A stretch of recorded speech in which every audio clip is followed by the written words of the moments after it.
welcome Kemi Ogunleye to Hangout Cafe. Thank you, Pastor Funke. Thank you for having me. Thank you for, like I said to you the other day, it's an honor. I was honored to be asked to come. I follow Hangout Cafe. I've been part of some of the conversations that you've had here. And I was honored when you asked me to come. It's always an honor when you're asked to come and talk. Sometimes I'm like, what do I have to say? But I'm Loads, you have loads. I'm happy to be here, and I pray that it'll be a time of impact for every one of us that are here. That we will be all leave here impacted and energized for the year ahead. It's the first one of the year. So. Yes. And seriously, that's actually what I'm praying will happen. That by the end of the session, someone's life will be changed. Someone will decide, you know what? I'm going to do this. I'm going to do that. Whatever this or that is, that's what I'm believing God. Yeah, absolutely. So, absolutely. Okay. So, Kemi, to get us started, what I always say, just tell us your story. Just share from wherever you want to. Tell us who Kemi is. Tell us, what has shaped you. Tell us about being courageous. I mean, we'll eventually get there, but so tell us about yourself. Okay, well, it's always hard when you say tell us about yourself. It's such a blank slate to start from. But I think the beginning is always a good place to start. Yes. So I'll start at the beginning. I'm 40. Geez, God, I'll be 47 in a couple of weeks. So I'm getting on. I was born to. Here in Nigeria, born to a great family. I thank God, So I'll go around a little bit, so bear with me. One of my life words is grace. I think I've been defined by grace. Every point in my life, I look back and I think, oh my goodness, this God's grace is surely, in fact, I think he favors me more than I think he's a little bit biased towards me. But yeah. But Kemi, I actually thought I was God's favorite. No, I'm definitely his favorite. We can fight about it when we get to on the other side, though. But the way he treats me, I'm like, definitely, I'm his favorite, one of his favorite babies. But we thank God because his grace is more than enough to go around. True. I'm acutely aware of God's grace in my life. And one of the first examples of that grace I can say is the family that I was born into. Okay. Again, these things, you don't pick them. So it's you don't get to pick before you come. At least I don't think so. You don't before you come which family you end up in. But I'm very blessed to have been born into the family that I was born into, to have the kind of parents that I have, the kind of siblings that I have, the kind of extended family, cousins that I have, that have all, supported me, affirmed me from when I was a baby. And that's important. It'll become more important as we go along in the conversation.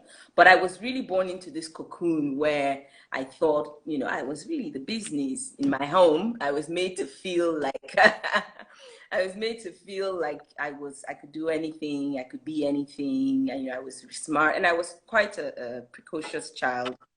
I understand I started talking before I was one. I was walking before I was one. I was doing everything ahead of time. I was hitting all my milestones ahead of time. And when I started school as well, it's very brilliant. So that's really my background. But at the same time, early on, when I was 3 years old, I had polio. So that's one of those things where you can't really explain. Again, it's not by anything that you can say, this is why. And before, I used to ask myself, why me? And then at some point, it's like, why not me? Why not you? Who do you think you are? I think we all do that. Why me? Who should it be? Someone else. I would look at my siblings and they didn't have these challenges that I had, and I think, why me? And then immediately I would think, well, would you have wanted it to be anyone else, any one of them? Absolutely not. But that defined me as well, as it happened very early on. I don't remember a time when I didn't have polio. And so I've had it since I was 3. My earliest memories are having to deal with, from having surgeries when I was, very young, to having physio, to having to, being different, Right.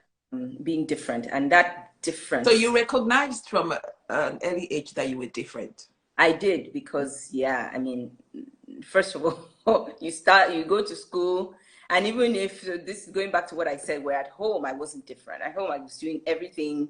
I had a bicycle, I had my skateboard, I had my roller skates, I was swimming, I was doing everything, and I was made to feel like there were never any limits placed on me when I was Right. at home. Okay. But of course, you have to leave your house. Yeah. You leave your house and you leave that cocoon, then yeah, you get reminded about it. So you go to school, and kids would tease you, would tease me. And so I was aware of, people would talk or say, this and that. Now, it wasn't so bad. I mean, I wasn't in a wheelchair. I didn't use crutches or anything like that. So I'm trying to really set the context that I wasn't like I was, but I walked with a limp. Yeah. And meant that, yes, I didn't walk the way everybody else, walked, and it was an obvious difference. So it made me aware, and I had developed a lot of insecurities based on that. I felt different. I just felt like I wasn't good enough, and I felt like I had to overcompensate in a way for not being good enough. So I'll stop there for now, because I don't know, or do you just want me to keep going? Yeah, keep going. Okay. So how did that affect your school? I mean, just life. Life in general. I mean, academically in primary school, I did very well. Didn't affect me in any way that way. Socially, I had a lot of friends. A lot of what I will talk about today are things that I began to recognize in hindsight. It's not things that I in the moment I knew it. Right. But I was very popular. I was, I had a lot of friends, and it was only in hindsight that I realized that a lot of that was me being. I was friendly, but I just wanted to be liked. I wanted everybody to like me. It was an issue. It is still an issue that I deal with till today, this wanting everybody to like me. And I think it's rooted in that feeling that I'm not good enough. So I have to be this person who I have to really try very, very hard. And So you were compensating. Yes, overcompensating in many ways for that. And that also has sort of defined my relationships going on. I was very good at covering up my insecurities as well. So people who've known me for a long time will say, if they hear me, whenever they hear me speaking like this, they're like, what are you talking about? You're amazing. You're this confident person. You're everywhere. You do everything. But what people don't know is the toll that takes on you. So I could be in a social setting, and I'm being my vibrant self and all of that, but I'm doing a lot of work internally to function that way. Yeah. A lot of going on inside. It's like a duck, they say you see the duck just saw, is it the swan just gliding along, and you don't see the paddling. Kemi, let me stop. Can anyone relate to this? Just give us the thumbs up if you can relate to this, because I'm thinking, yes, I know I can relate to that. Yes. When nobody knows what you're going, all they see is the Kemi that is just chatty and friendly. Yeah, absolutely. They don't see, and then you get home and you take off the mask, you take off all you put down the axe, and then a lot of what I would do is second guess myself. I would have been in an interaction, even such as, let's say this as an example, and then when I get home, I would spend the entire time picking apart everything, every conversation. When that person said you look nice, they were probably making fun of you. They probably were not, they probably did not really mean it. You know, that time when you were, that time, you know, that person who looked at you this way, or that other one who didn't look at you, or why did you talk like that? Why didn't you sit down? Why didn't you this? Why? It's exhausting. Yeah. And it means that you don't really give you don't have any energy left over to be yourself, to be authentic, to bring your true self into interactions, you know, to bring your true self. So I'm presenting in one way, but it's not really me. I'm not able to bring my real self, my full self, my authentic self into the interactions or the conversations that I had. You know, but I kept on. I went to secondary school, everything. I did well there as well. But I know that one good thing about it is that it made me extremely sensitive or empathetic towards other people who are struggling. I could see, I would identify the person in a gathering who's struggling, who is maybe on the fringes, who is maybe, and I would go out of my way to make that person, to bring that person in.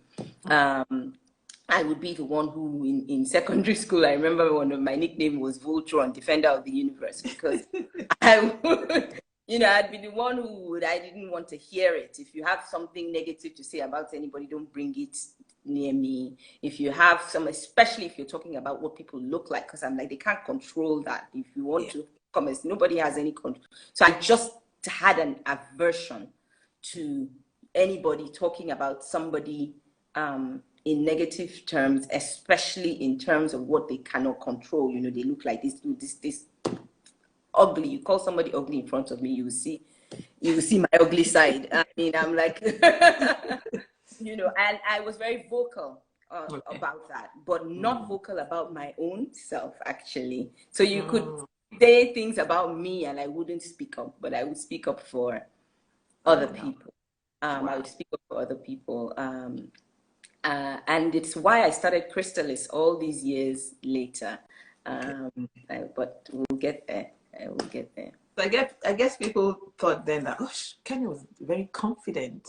Yeah, yes, extremely very confident, and she's always, you know, on the side of the underdog. She's always the one that is, you know, very, yes, and I mean, I'm grateful for that, because I think I have a very keen sense of equity and justice and what is right, what is good, especially when it comes to how we treat other people and how we behave towards other people. And, you know, so that is a gift, I would say, that God has given me through this. And I've also come to realize that everybody has struggles. Everybody has, yes, even the person, especially the person that you see who's the most nasty, who's the most is probably operating from a place of deep trauma, and it's manifesting in this way where they're just like, you know, like, why is this person always so nasty? Why do they never? So I also feel as if the more we do things like this, where we're able to talk and allow people to be open. Well, first of all, if we are open and say, this is what I'm dealing with, it gives other people permission to do the same, and to, first of all, to also realize that it's not just, oh my goodness, so I'm not the only one. So this person too is struggling. It may not be in the same area, but many times we wear our nice clothes, we look pretty, we don't talk about it, and then people are sitting there thinking, if only I could be perfect like Pastor Funke. Look at her life, look how she had, everything is just perfect about her. What is it about me that is, why did God not give me her life, you know?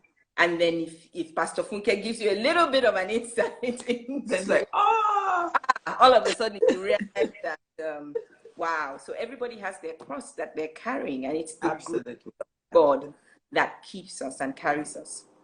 Yeah, I think somebody put a lot going on behind the Mac that we wear, and the Mac foundation and the smart. Yes, this pretty lipstick and the powder and the bubwe.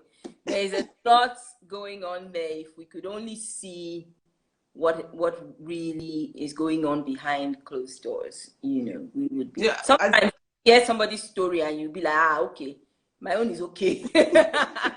Actually, my own isn't so bad, you know. So that's the first thing about even just talking, is that it brings perspective into your own situation, and then it also raises your ability to connect with somebody else, to realize that we're all human. Let's all have this human experience together. Let nobody be trying to present themselves as somebody who is not experiencing this life, this humanity as everybody else is.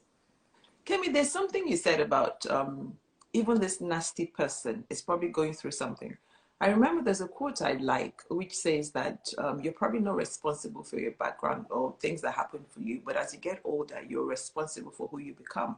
Absolutely. So how do you get to that place where, okay, I know this thing happened to me, but I'm going to change? How do you get to that place? It's not one thing. I think it's it's a plethora of things. First of all, it is I'm a Christian, so I'll always say, first of all, God will, if you open up your mind and your heart, God will speak, and God will send people to speak to you. And, in your quiet moments, you'll ask yourself, I always say that if you're going around and everybody's nasty to you, everybody's mean to you, then if you are really a bit self-aware in your quiet moment, you ask yourself, I am the common factor. I go to London, they don't treat me right. I go to Istanbul, they don't treat me right. I go to Qatar, they don't treat me right. It's always you. Then there's a point where you have to turn the lens inwards and ask yourself that what is the part that I'm playing in this?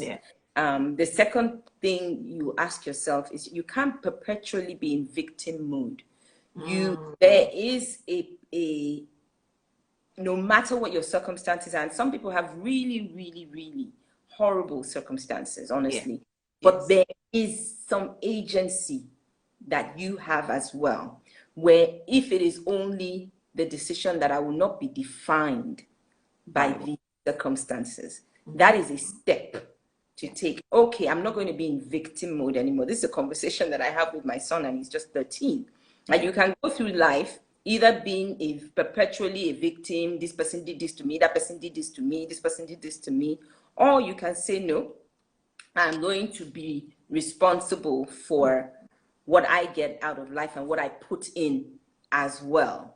So it's about getting to that place where you're able to be, like I said, self-aware, but also connected with, by God's grace, with people who can help you on that journey, and we're all on the journey. We're all on that journey. And there's nothing wrong with asking for help. Yeah, absolutely. Yeah, absolutely. Ask for help. Okay. You have to be vulnerable, though. You have to be. If somebody tells you, sometimes I don't like hearing it. I don't like being criticized. It's like, you bristle. But if somebody is telling you that you have to check this, your attitude, you have to, this, your tongue is a bit, then you should be able to say, okay. Yeah. And do you okay, again, talking about your tongue, sometimes you hear people say, that's the way I am. No. There's no such thing. Maybe we have some of us are predisposed, some people are predisposed in certain areas, but you have agency. I love that word, agency. You have control of what you do and what you don't do. We have little children in our lives that we teach that to. From about the age of 2, you are already being taught that you cannot just be doing anything you like and acting any way you like. So you can't be an adult and be saying, that's just the way I am. That's just me. I'm just a blunt person. I'm just a blunt person. I just give it to people. I say, you're wounding people all over the place. We have to do better, I think. I agree. I saw this, somebody posted something recently, even though the example she used, I'm not going to use the example she used, but she was talking about how people blame their parents for a lot of things. But she was saying that, well, as you get older, you learn things. So if you're able to learn this, I won't talk about this. I saw exactly what you're talking. I saw that post. If you're able to learn all these things, then you can learn good behavior. Who taught you? We're all adults here. Maybe let's just even be a bit benign. Who taught you how to kiss? No, your mommy that one. So if you can learn that one, you can learn, you can learn how to be a better person, how to have a better attitude. Exactly. I saw that. Yeah. I have to. Well, it's so true. It's so true. There's a point where, yes, my parents did this to me. My siblings did this, or they did not do this to me. They didn't show up for me. My dad left. No, what was, we didn't want to talk about someone post. I don't know what that is. Yeah, my parents did this.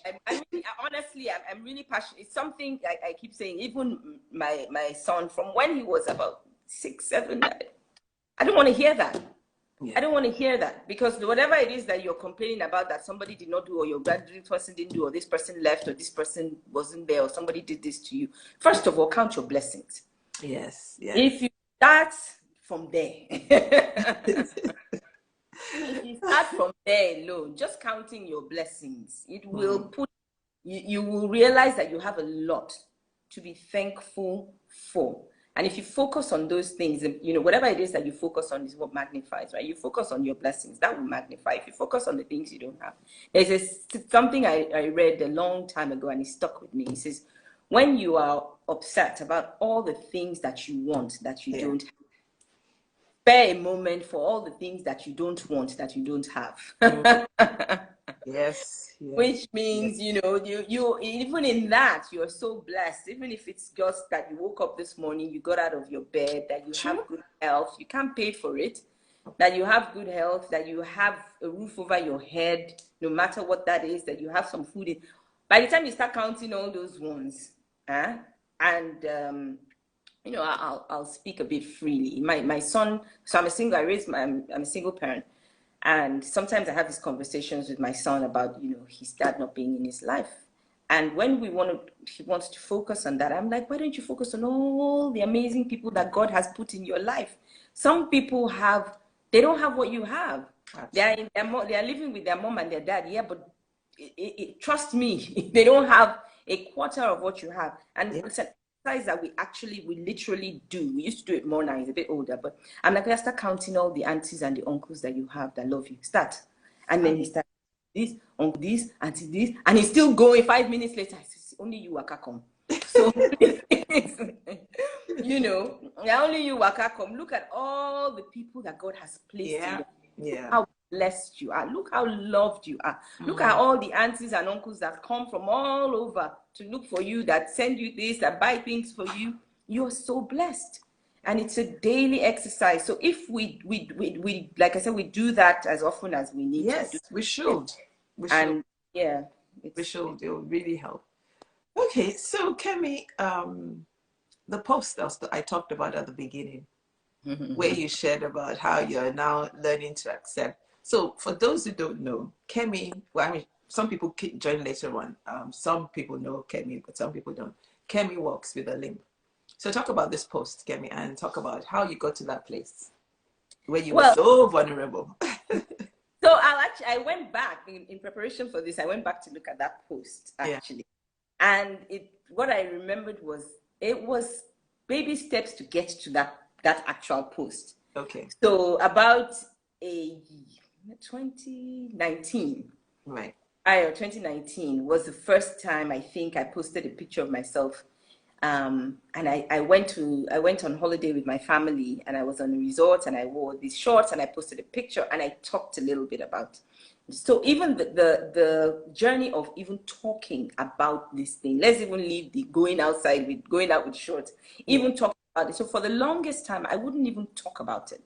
There are people who have been my friend for years, friends who is only in the last 2-3 years that they came to know what is wrong, what happened to my leg. They've never asked, I've never told, I don't speak about it.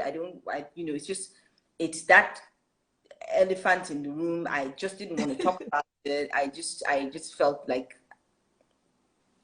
and the times when sometimes people will ask randomly, oh, what happened to your leg? Why is it would make me feel like, Jesus, they've stripped me. Actually, I was going to ask you that. Would you have preferred if some of your friends had actually come to ask you then? You've answered it. In some ways, yes. In some ways, no. In some ways, there are times like, They don't even ask. But many people will tell you they don't even see it, Kemi. I don't even care. I don't see it. And some people ask, they're curious, but it's awkward. Maybe they don't know how to bring it up. Yeah. I feel like I would, if in a one-on-one, maybe if you ask me one-on-one, of course, not even maybe, I would tell you. I would tell you, but really and truly, I would rather even not talk. I just wanted to be like everybody else, you see. Okay. Especially when I was young, and I'm talking really more about my teenage years, preteen to teenage. I just wanted to be like everybody else. I didn't want to even. I wanted to pretend like I was like, even though I was acutely aware of this thing, but I wanted to pretend like it didn't matter and didn't exist. So I never even spoke about it. And so many people didn't know that I had polio. Many people didn't know, what my story was. So it wasn't until 2019 or thereabouts that people would have different, some people would say, somebody saying, I thought you were in an accident. Yeah, people have different theories, but nobody ever asked me, and I never told. I never even wanted to be in the company of like, well, there's nothing wrong I would say in my mind, even though everything that I was doing was from that place of this thing that I have. So I started, I think when I turned 40, really, I would say turning 40 was a milestone for me in many ways. But it really just brought me to this place where I wanted to live. I just wanted to live.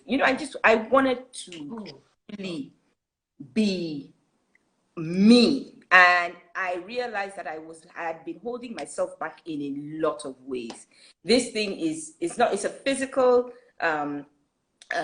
challenge, but it has a lot of the impact of it was far more than physical. The psychological impact of it, the way in which I was showing up in the world, the way in which I was holding myself back. And I just realized I don't want to do that anymore. I want to be authentic.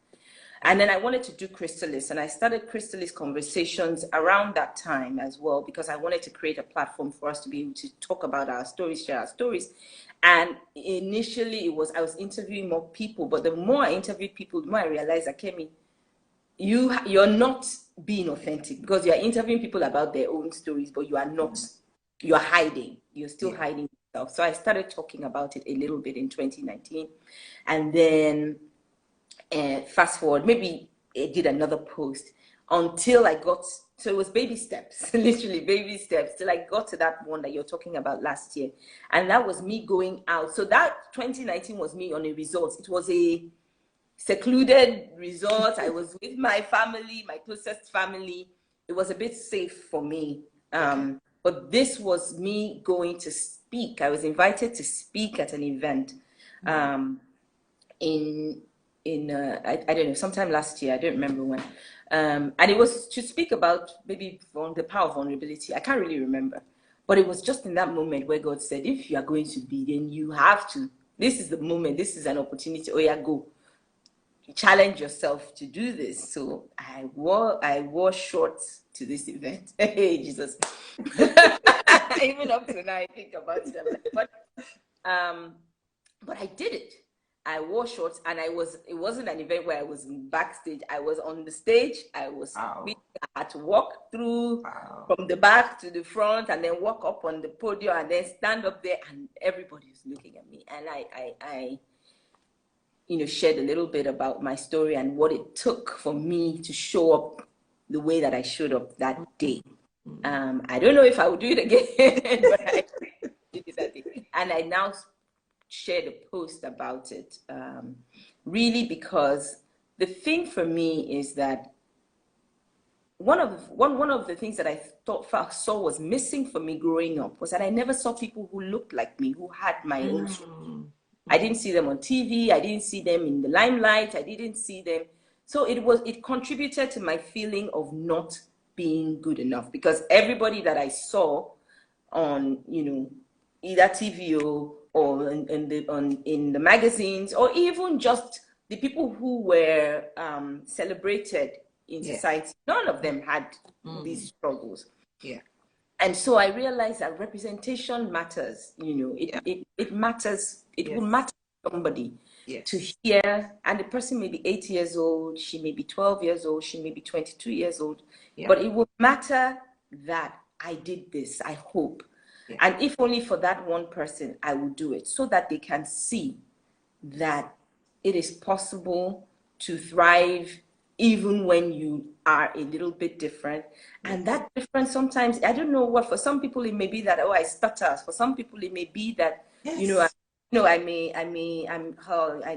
not the right size that whoever it says we should be. I'm not the right height, whatever it is, or I don't have the right education or the right exposure.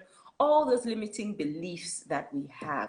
Yeah. Representation really matters, because when you see more people that have those struggles and are being open about their struggles, it gives you all of a sudden the permission to feel like you can be there as well. Yeah. Kemi, you know, there's something you said that really touched me. You said, I wanted to live. You know, I wanted to live an authentic life. Mm-hmm. And, you know, I'm just thinking about, there's many things that we feel are holding us back, but really they shouldn't. Mm-hmm. And talk a little bit more about this authentic life, please, because I know for so many of us, we're just living life, but we're not living our authentic life. Please talk a little bit about this, because I feel it's so important that we live the life, the abundant life that Jesus gave us, you know. I think it's a daily practice. It's not, I don't know if it's a destination where it's like, okay, I finally reach. I don't know. Maybe I'll get there. But for me personally, it's a daily practice. But I'll go back again to when I said when turning 40 was pivotal for me. Yeah. And I turned 40 and I realized that, my goodness, because I just woke up one day and I was 40. And it was as if it was just yesterday that I was maybe 16. Where did all these years go? And how am I here and I'm 40? And it made me realize that if before I blink again, I'll be 80. What am I going to have done with my life? Is it going to be just all these woulda, coulda, shouldas? I should have done this. I should have done that. I would have done this. I would have done that. The time is not waiting for me. And there's this epiphany, I'll say, that I had that literally God gave to me, because I didn't get it from anywhere else. I didn't read it anywhere. I didn't see it anywhere else. It just came to me at that time. And it was really about hindsight and foresight and insight. And hindsight, foresight, and insight. I felt like, you know, let's say life you're climbing. This is the picture that I had. You're sort of going up, let's say, a mountain. 40 is when you get to a kind of a plateau. It's not the summit, but you've gotten to somewhere where you can have hindsight. You can look back at where you've come from, how far you've come, the decisions that you've made, the choices that you've made that have brought you to where you are today. Yeah. You're also have the vantage point of being able to have foresight. Where do I want to go from here? Where do I want the rest of my life to be? Yeah. And then you have that insight of, what do I need to do now to get to where I want to be in the next 40 years, to get to where I would want my life to be in the next 40 years. Wow. And I think the amazing thing for me that I realized about me is that I still have the strength, because it's one thing to have that foresight, but not have the strength or the ability to be able to make the changes or the choices or to be able to do it. I'm 40 now, but if I want to go back to school, I can go back to school. If I want to start a new business, whatever it is I want to do, I have the energy, I have the strength to do it. And I also have, by God's grace, a little bit of insight to make me that, okay, I shouldn't really just be stumbling too much. But for me to do that, I have to shed some things. I have to put some things down. I have these burdens that I've been carrying. They are weighing me down. I can't keep going if I carry this. So that was where I'm like, I have to put these things down, because I want to show up. I know there are things that God has placed inside of me. There are places I need to go. And for me to go there and places where I need to speak, for me to be able to speak there, I can't carry these things with me. You've got to be able to show up. Wow. So that was where my journey really started. They say life begins at 45. It's absolutely true for me. I love that. In hindsight, foresight, and insight. Yeah.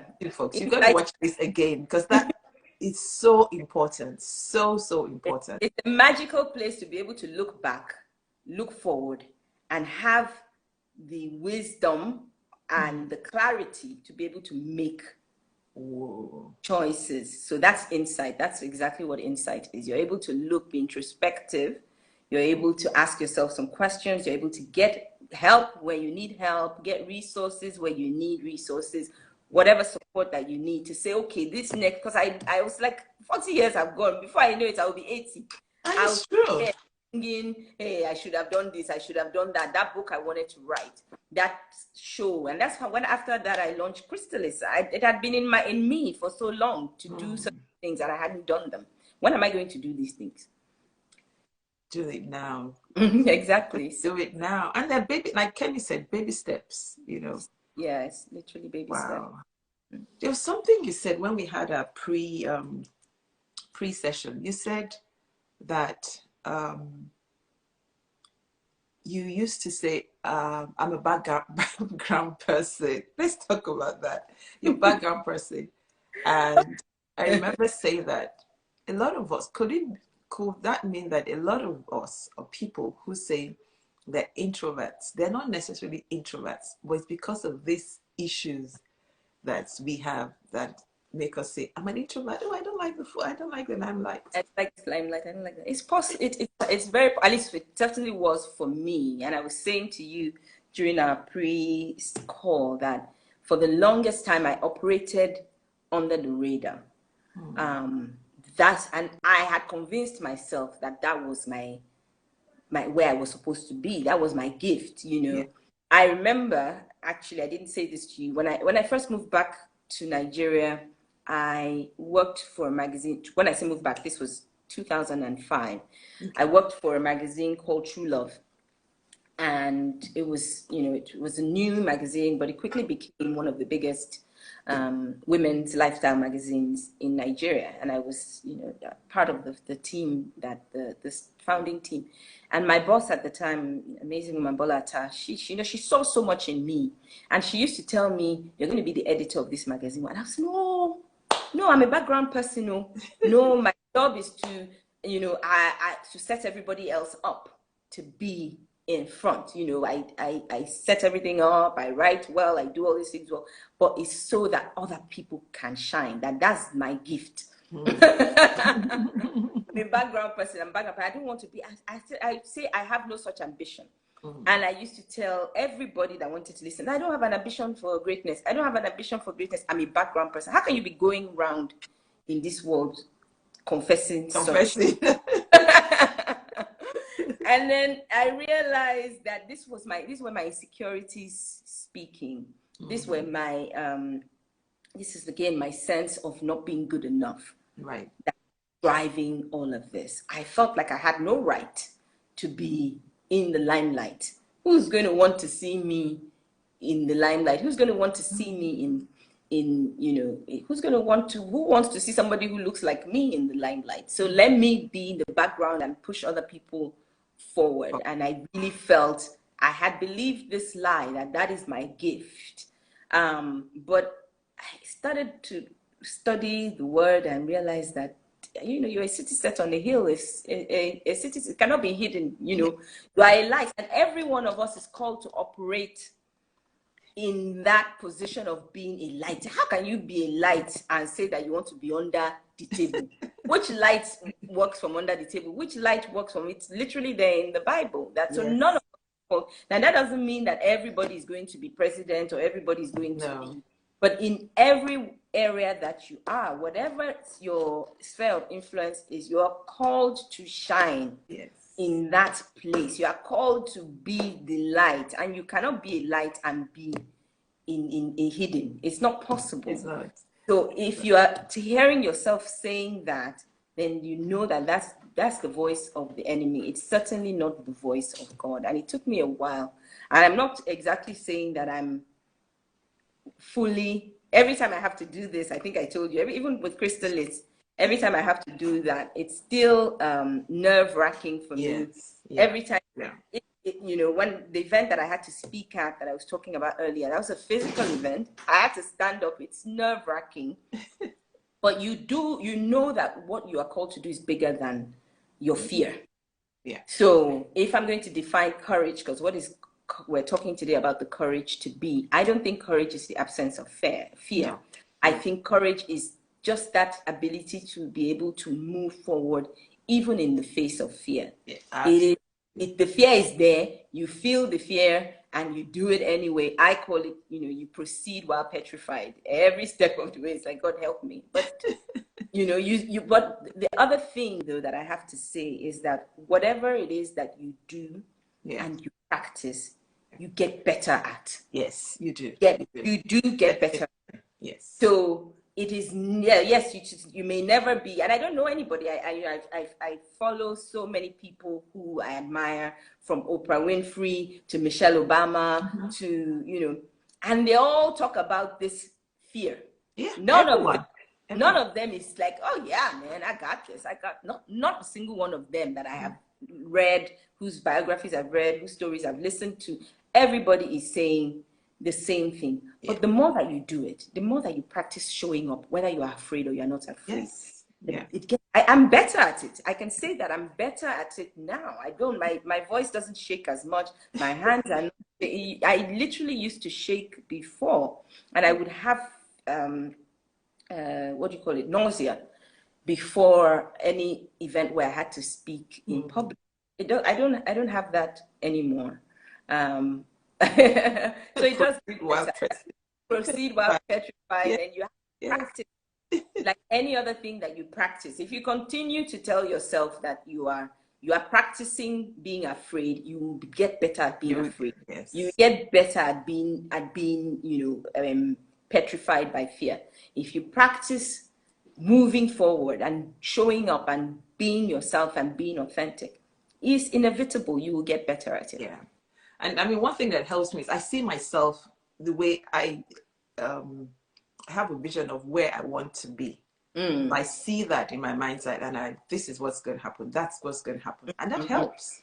Yeah. But I no matter how fearful I am, I just do it. Yeah. I just do it. What motivates me also, I think, if I'm sharing tips, is just keeping your eyes on your why. Why am I doing this? Why you do? Yes. Yeah. If you can focus on the why, it allows you to do things that you think you ordinarily would not do.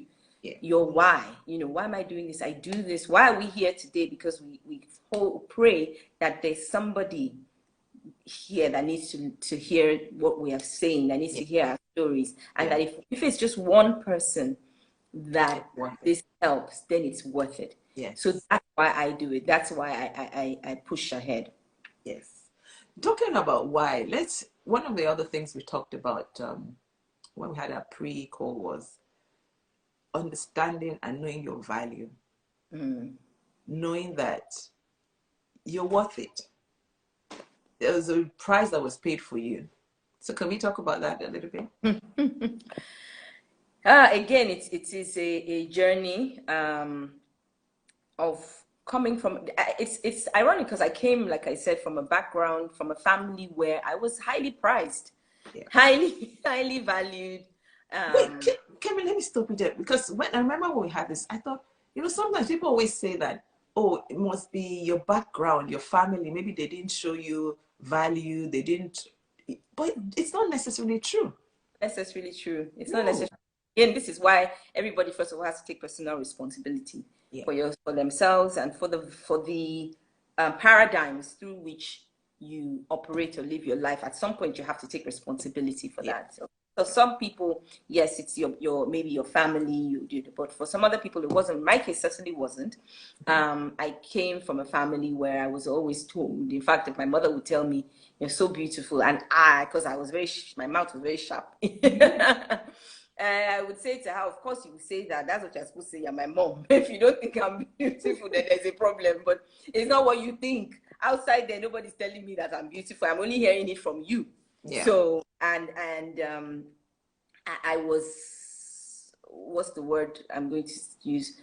I was circumspect enough, maybe a bit too circumspect, in that I'm like, yeah, your parents are supposed to do this. But what about out there? They will tell you, even if you look like the wrong side of a bus, they will still think you are beautiful. But you want to hear it from hear it from other people. You Yeah. want to hear it. You want to be validated as well.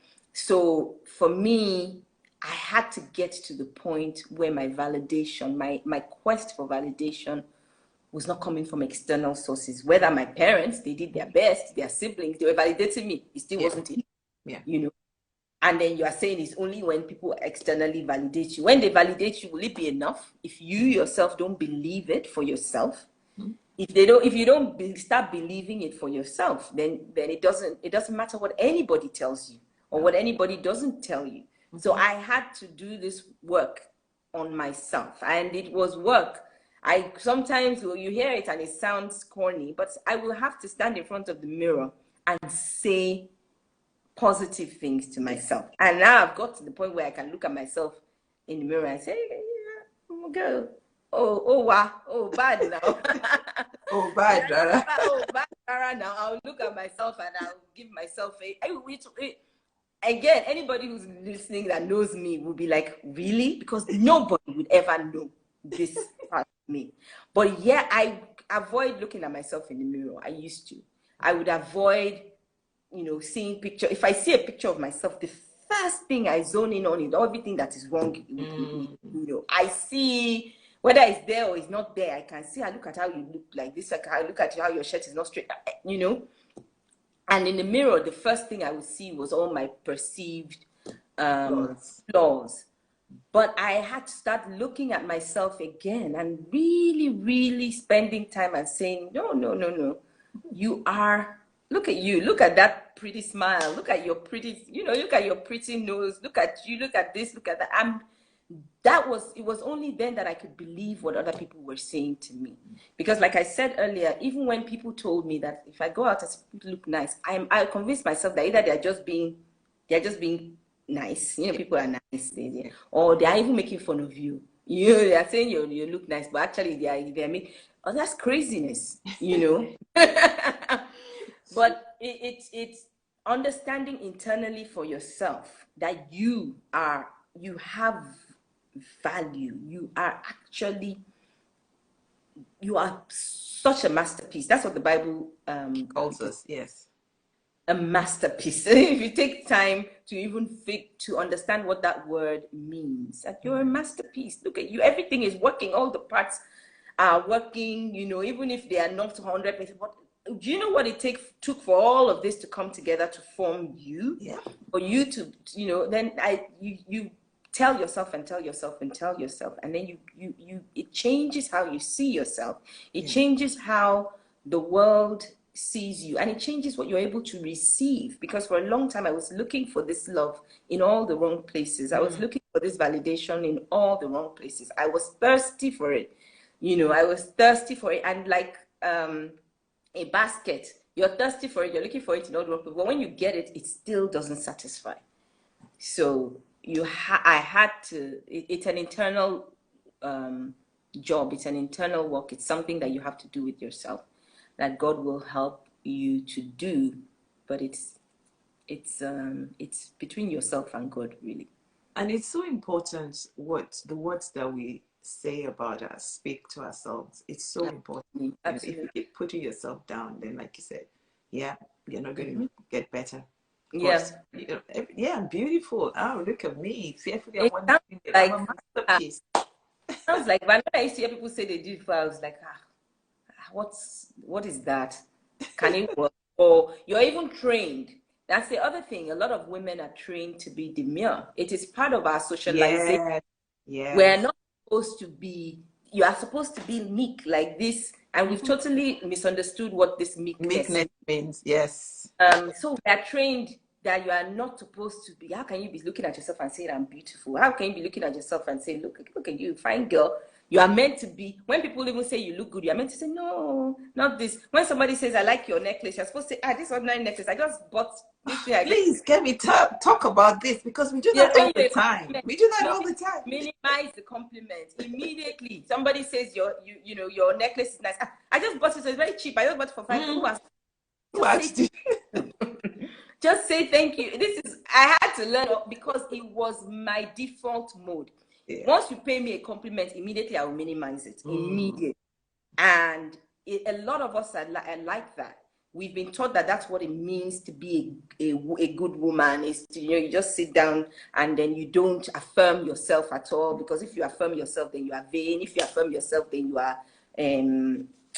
are shallow, you are not deep, you are not, but it is a lie. You can't operate the way as God's. How can you be God's masterpiece and you don't believe that you're God's masterpiece? You won't be able to function as a masterpiece. No. Yeah. Oh, goodness, wow. Okay, before we go on, we're probably going to finish soon, but if you guys have any questions for Kemi, please, she's willing to answer your questions. Put it in the question box, please. I'm sure she'll love to answer your questions. So any questions for her, please do that. And yeah, one other thing, if there are any questions, please put them in the question box.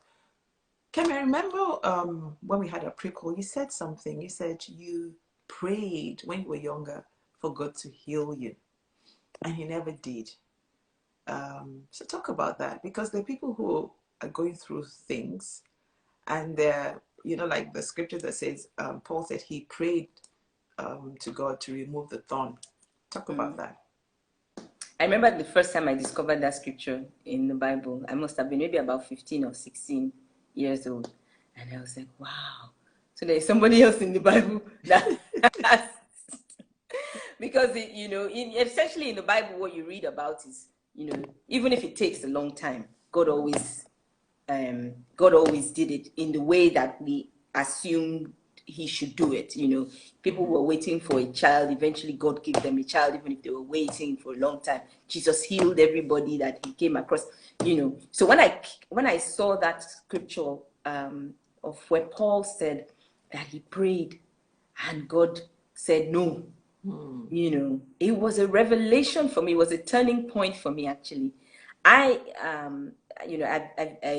was born into a Christian family, but I was also very early on. I think I gave my life to Christ maybe when I was like 7 years old, and I was really embedded in Christ from a very young age. Not because anybody told me to, not because my parents anybody was forcing it on me, but I had a very strong awareness of my relationship with Christ from a very young age. Okay. And that's why I started praying.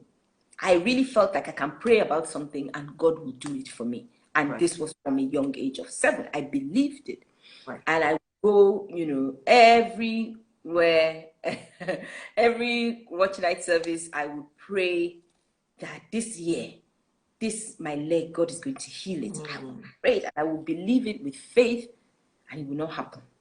And year after year I prayed, and I used to even I would go to every healing crusade.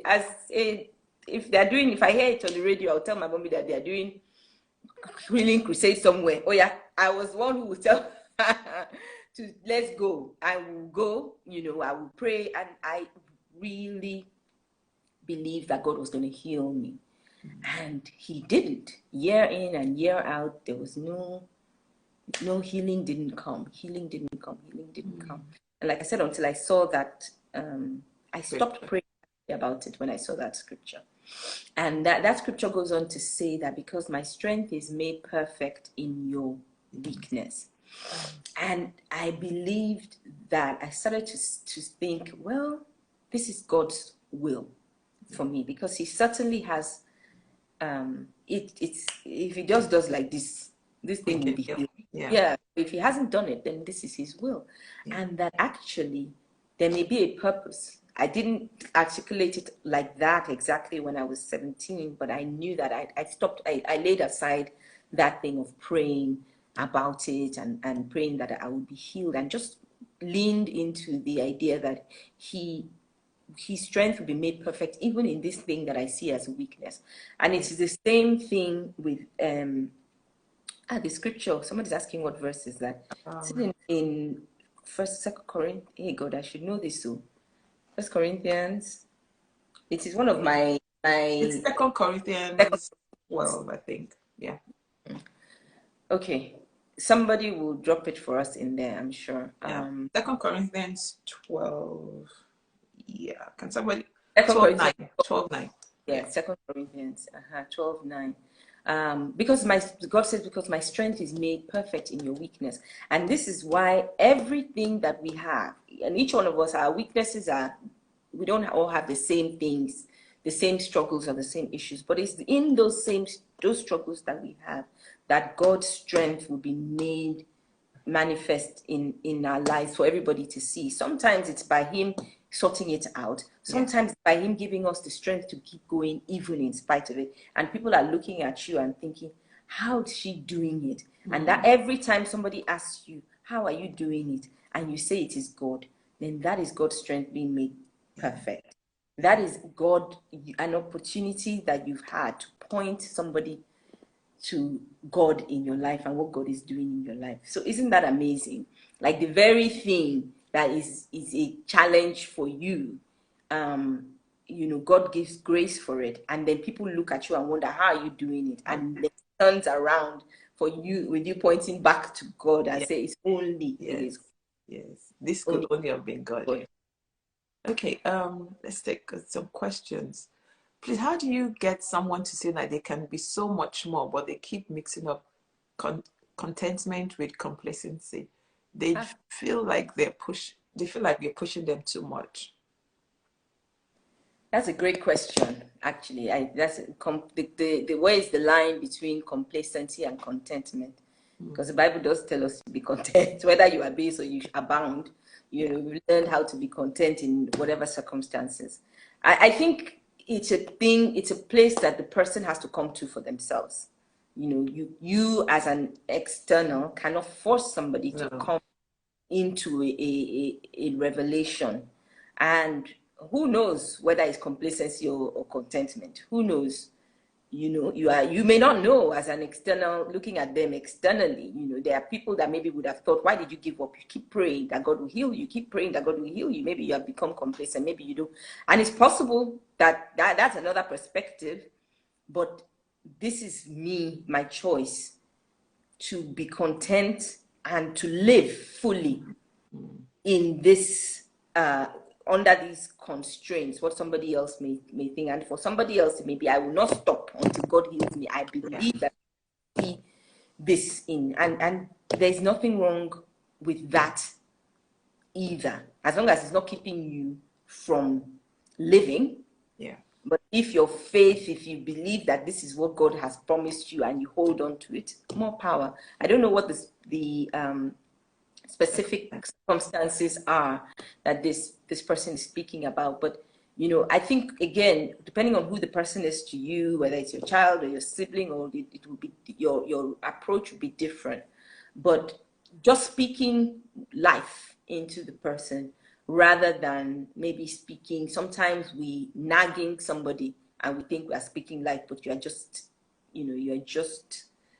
actually doing the opposite. So just speaking life person, and then let God do his work. Great, thank you. And Kemi, what would you say to your 21-year-old self? Wow. That's this. Wow. I actually have a whole article that I wrote about that. What I would say to my 21-year-old self. First of all, I wish that the realization I came to when I turned 40, I wish I had come to it at 21. But then I don't think I would have known what to do with it at 21. Probably not, right? But what I would say for sure to my 21-year-old self is take more chances.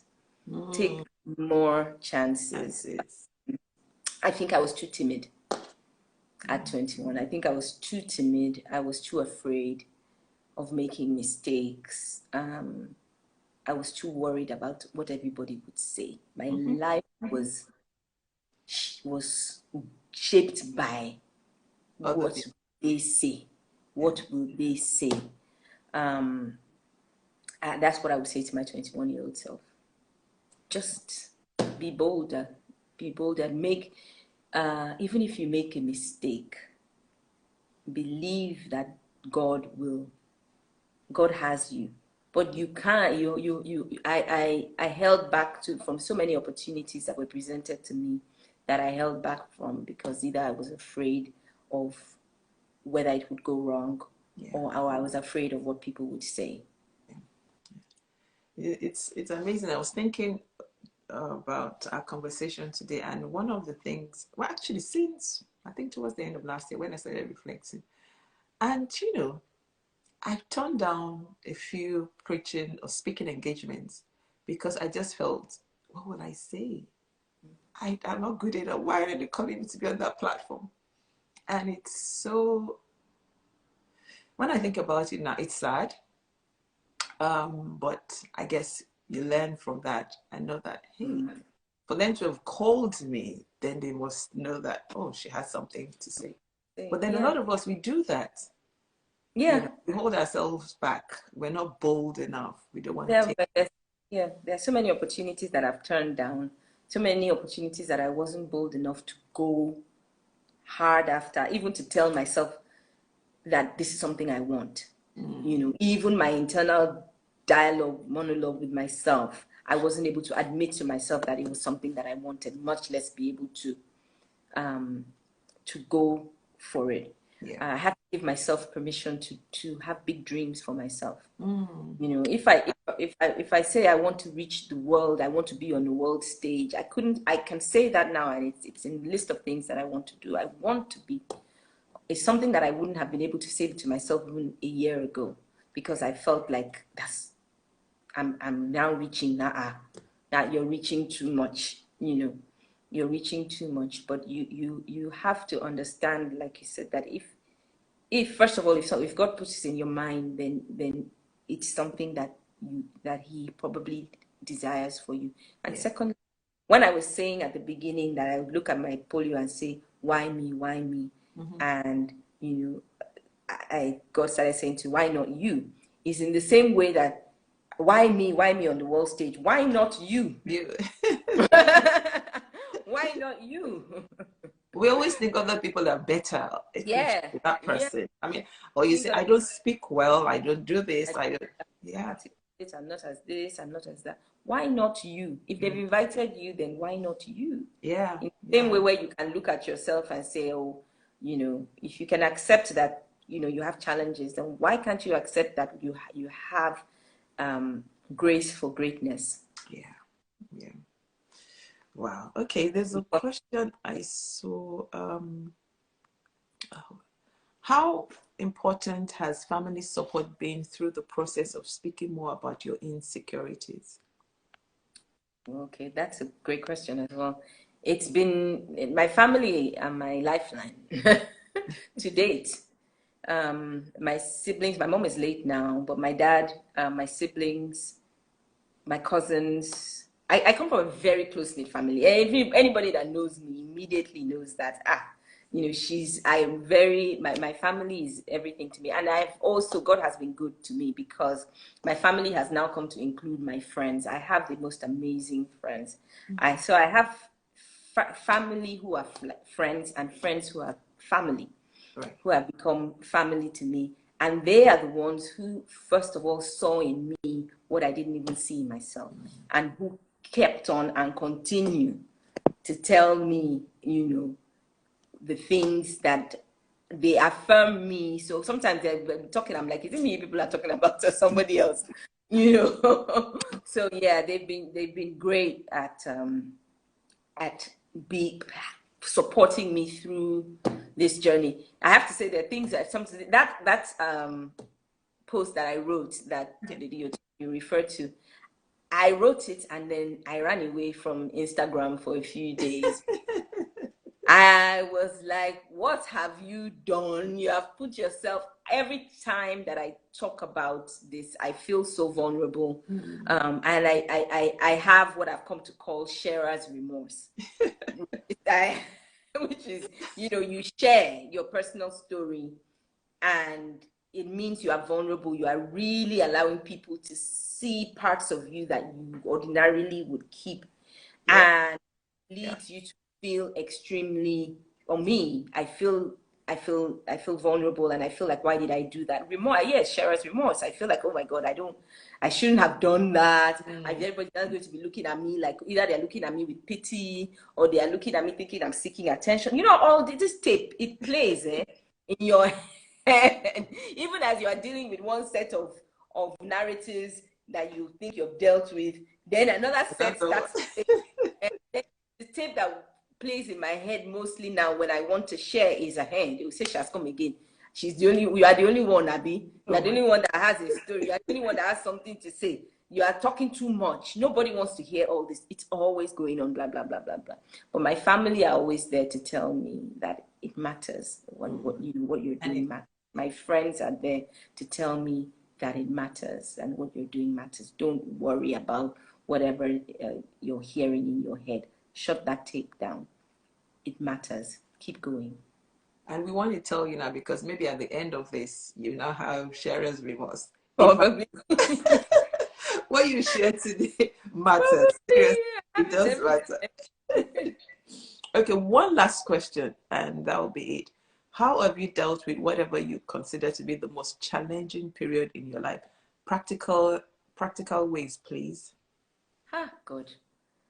That's another story. Honestly, the most challenging part of my life has also been the most rewarding part of my life. And, I would say the most challenging part of my life is when I had my son 13, almost 14 years ago. Well, when I got pregnant, and I wasn't married. And it was such drama,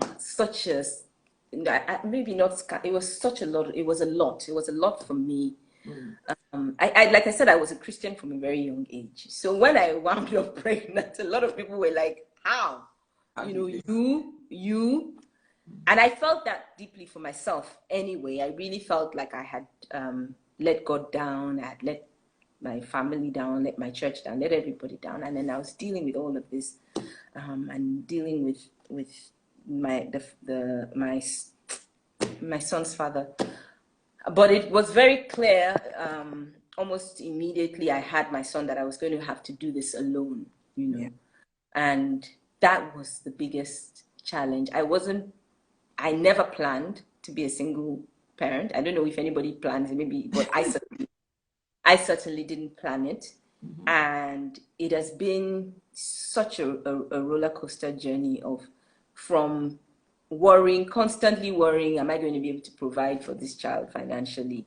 Then am I going to be able to provide for him emotionally and spiritually and all the things? And then the constant guilt of feeling like I brought this child into this less than ideal situation. I mean, I grew up with having, my mother and father. And then I brought him into this where he doesn't have what I had. And I can't even, relate. I don't know what he's going through. Even as much as I'm his mom, I don't know what it's like to grow up without your father. So I had that constant guilt as well. But every single time, you indulge me, I'm looking at the time a little bit. That's why I said it's been the most rewarding, because I have never known God like I know God. I've never known grace like I have to tell you, I wouldn't have it any other way, which is crazy to say. It's like a contradiction, but I wouldn't, there's no time that God hasn't shown up for us in ways that we cannot even, every single thing that we need, every single thing, more than we need. He has so much. He's so loved. My family have been amazing. My brothers are amazing. My dad is amazing. My friends are amazing. We have so much love, but even in practical terms, like when I'm working, and I'll say a couple of things, just forgive me. I remember when he was a baby, worrying about how am I going to potty train a boy. I have no idea how boys even do this, how their machinery works. How am I even going to start potty training him? And I heard that, boys are harder to potty train. I had heard that, that boys are harder to potty train. The boy potty trained himself. Oh, wow. Before he was a year old. Wow. He had stopped. First of all, he was walking and talking before he was 1. And before he was a year old, he had stopped. He was not in diapers anymore. He would tell you, I want to go. I don't know how he did it. God did it. Wow. Another thing I was worried about was, even like, I tend to be an overthinker anyway, so I worry about all sorts of things. I'm very good in English and in writing, but my maths, I always tell people my maths, I stopped my maths is maybe like primary 4. And I used to worry that, God, when this boy brings home homework, maths homework and all, how am I going to be able to help him? The guy is a math whiz. He teaches me math. It could only be God. It could only be God. And I'm just using those things as little, just examples of God's grace. When I say that grace is my life word, like every single thing that we need, even things that those things, I didn't articulate them to anybody. My worry about potty training or my worry about math, and everything that we need, God always just shows up. He always just shows up. So it's a challenge raising him, especially raising a boy on your own, but it is such a great blessing to see him grow and to see God's hand at work. So I will never stop talking about the grace of God upon our lives. It is probably the subject that animates me more than anything else. My voice, the notches of my voice have probably gone up now when I'm talking about other things, but because I'm like, if not for God, where would we be? Where would we be? We've never begged for bread. We've never gone without. I keep getting compliments on him, it's just God. So the most is only God that can make what seems like a challenge become such a blessing. And again, it goes back to courage. It takes courage every day to choose to make certain choices. The other thing that you did that you probably didn't, maybe because you're a Christian, you say, I didn't even think about it, but you could have aborted. I know what would have happened. I could have. Yeah. I could have. Courage. And nobody would have been wiser. It took courage, and it took the support of family and friends, and still having that support till this day. I can see some people online who have walked this journey with us every single day. So I say that to say that I don't know what the challenge is that anybody is facing, but God is the same person, same one who can turn what is a challenge. And I was telling you how God told me when I had him. There are certain things. I'm not somebody who I'll say I hear from God and God says go. But there are some things that I hear that I know is only God. It can never be. I didn't come from me. I didn't think it before, and I didn't hear it from anywhere else. And I know that God spoke this thing to me. That hindsight, insight, and foresight is an example. Another example is when I had him, and it was a baby. It was maybe 6 weeks, 7 weeks, just a little baby. And I was looking at him, and I just heard God say to me that this is your consequence and your compensation. It was bundled up like this, like you bundle a baby in a Moses basket. And it was in this same body, in this same bundle is the consequence and compensation. Wow. That every time, and it's such an amazing revelation that, it's both of those things. Yes, he's the consequence for certain choices I made, but he's also the one that God uses to compensate me every single day. I look at him and I just think, wow. It could only be God. Wow. Again, that's the grace of God. Only the grace of God. Wow. Do you know, Kemi, we could stay here and talk for another hour because there's so many things that we would love to talk about. That means we have to have you back. Wow. Thank you for having me. Kemi, you've shared so many nuggets, seriously. And I know we haven't even scratched the surface because there's some things, we're talking, I'm like, oh God, I wish I could talk more about that, but I'm looking at the time. Thank you so much for sharing, for being vulnerable. And yes, like someone said, it's a revelation. I really love that. Consequence and compensation.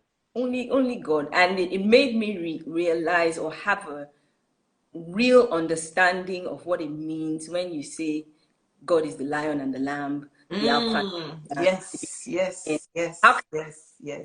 One, how can God be these two contradictory things? Yes. And it really brought it home for me in that this is how one thing can be two contradictory things at the same time. Only God can do that. Yeah. Only God can do that. It does seem like a contradiction, but hey. Yeah, because it'd be like, well, are you saying that you wanted to have a child out of wedlock? No. But are you saying you will not have this child? No. No. I always tell people that, what is it that if I could go back and change anything, I would not have had my child. And then if I could go back and change anything, I would have my child. And both statements are true. True. And that's why, you know, honestly, we really had to be very careful when we judge people, because you just never know. You just never know. And everybody, their circumstances are different. So, Absolutely. Anyway. Thank you so much. Thank you to everyone.